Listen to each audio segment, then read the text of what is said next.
moms and dads and grandmas and granddads and whoever else is joining us, welcome back to the Ark. It's lovely to see you again, and welcome to this safe space where we get to talk about God and we get to talk about all the things that God does for us. Now, last week you may remember that I did a little magic trick. Well, this week I'm going to do something a little bit different. I'm going to introduce you to a very special friend of mine because I have a dog. Yes, I have a dog. He's a very lovely dog and he's called Scruff. Now you'll understand why he's called Scruff when you see him. But I've got a question first before I get him out, boys and girls. Where do you think Scruff lives? No, he doesn't live in a house. He doesn't even live in a kennel. No, Scruff lives in a bag. That's right, he lives in this bag. Let's see if we can get him to come out and say hello to us, boys and girls. Can we all shout after 3? Hello, Scruff, and we'll see if he comes out, shall we? Are you ready? 1, 2, 3. Hello, Scruff! Well, he's here, but I don't know that he's ready to come out yet. No. What? Come on. Oh, he wants you to be a little bit louder. So are you ready? You're going to shout really loud this time, boys and girls? 1, 2, 3. Hello, Scruff! Oh, it's coming now. There you go. There he is. Oh, look at the state of you. Your ears are hanging all over the place. Your hair's all over your eyes. I know. What's the matter? Yeah? Oh, he's had a bath. And he doesn't like baths, do you, Scruff? No, and he had to have a bath. Because you know what he did yesterday, boys and girls? He went jumping up and down in muddy puddles. Just like Peppa Pig, didn't you, Scruff? Yeah? And you get covered in head to toes. Now, we like the fact that he's called Scruff, don't we? Because he is a bit scruffy, but he got covered in mud. He was a little bit... Well, he was a little bit stinky, boys and girls. He was a bit stinky. Well, you were, weren't you? You were, fine. But what's this in here, Scruff? Oh, okay, let me get it out and have a look. Can you see this, boys and girls? What is it? Oh, it's a family portrait. Look, you can see there's Scruff and... Oh, is that your... That's your brother and your sister. Wow, that is a lovely photo, Scruff. Yeah, you keep it with you all the time, do you? Does it live in your bag? Yeah? Because I suppose it helps you to remember all your family, doesn't it? Yeah. And in this time when we're not able to see many of our family, it's really important that we have a little reminder that even though we might not be able to go and see them in our houses anymore, we still are part of a family. So we got a little photo here, and you've probably got photos at your house, haven't you? Or maybe photos on a phone or pictures up on the wall to remind you that you're part of a wonderful family. Now, Scruff, what in this picture, what makes you know that they're your family? Because I'm looking at it and I'm thinking, well, they're three. I can recognise you, of course, but they look like just normal dogs to me. But how do you know that they are actually part of your family? They all have the same fleas. Oh no, Scruff! Oh no, you're making me want to itch now because you said that. You haven't got fleas, have you? No, it's just a silly dog joke, boys and girls. Well, we know that we're part of a family, don't we? So there's me and you, we're part of the family. And you're part of my family with Annette and Edward and Charlotte. They love it when you come out to see them, don't they? And they like to stroke your hair and they like to tickle you behind the ears. Oh, he likes that. He does like to tickle behind the ears. Oh. Well, I've got to... Don't stop. But I've got to stop. I've got to carry on talking. One more time. Oh, he likes that. Now, we're all families come in different shapes and sizes, don't they? There's all kinds of different families. There's families where you've got one mum, one dad. You've got a mum and a dad. You've got two dads, two mums. You've got people being raised by aunties and uncles and granddads and all sorts of spectrums on the scale of what it is to be a family. You've got a brother and a sister, haven't you? Well, I've got one brother. Yeah, one brother. He's very tall. You find him a bit scary? And he's almost as hairy as you. Yes, he is. He is a bit like that, isn't he?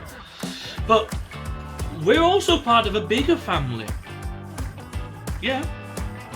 Because we're part of the family of God. Yeah, I know, right? Because we're all part of the church. And it doesn't matter whether you're really young or really old. What are you looking at me like that for? I'm not really old, Scruff. I'm sort of in the middle. I'm not going to repeat that. I'm not going to be giving you a bath anytime soon. I mean, I will be giving you a bath soon. Boys and girls, he's being a bit mischievous, isn't he?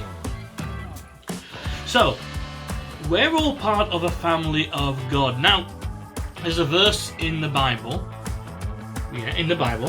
where St. Paul, who's a very, very busy man, he goes to lots of different places and writes lots of letters to different people. He writes a letter to a group of people called the Ephesians. The Ephesians, that's right, Scruff. And he says in chapter 2, verse 19, he says, "So then, you Gentiles," what's a Gentile? Well, a Gentile was people who weren't Jewish. So they were seen as people who were a bit different. And a lot of people back then didn't really like them. It is a shame, isn't it?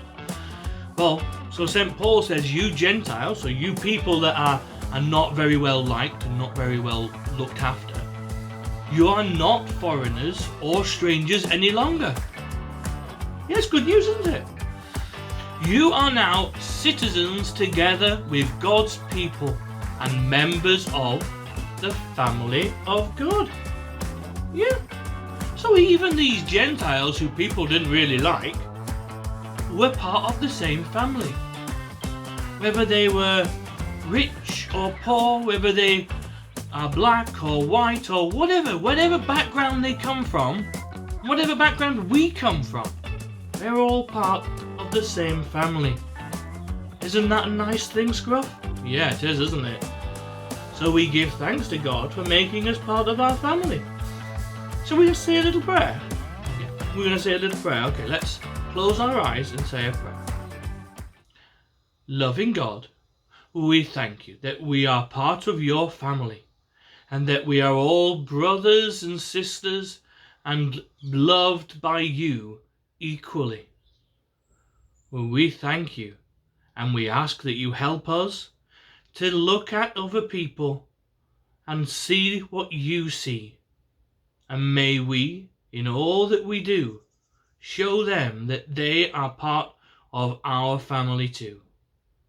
Amen. Right, Scruff, I think it's time for you to go back in your bag. So should we go say goodbye to everybody? Your ears are going crazy. Say goodbye to Scruff, everybody. Bye, Scruff. I'm going to put you back in your bag now, okay? Well, thank you for coming back and seeing us in the Ark. And I'm sure we'll see Scruff again another time. We're going to finish with a little song. I hope you'll join in and sing along.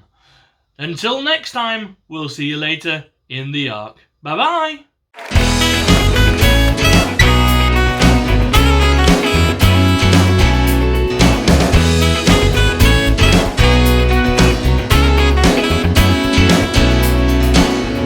Shine a light in the darkness. We can be a friend for those in need. We can stand together and be strong when others fade away. Fade away. We can pray for peace in the struggle. We can make a choice and do what's right. We can have the courage to be brave when others might give in. Might forgiving.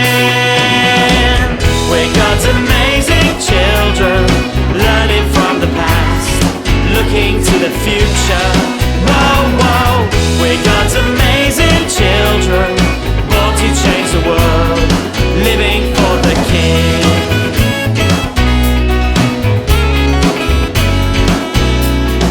We can offer hope to the hopeless. We can share our lives with the poor. We can have the dreams for those who gave up long ago, long ago. We're God's amazing children, learning from the past, looking to the future. Whoa, whoa, we're God's amazing children, born to change the world, living for the King. With His Spirit in us, we can do these things. When you're shining through us, we can do these things. Send your Spirit to us, let us shine.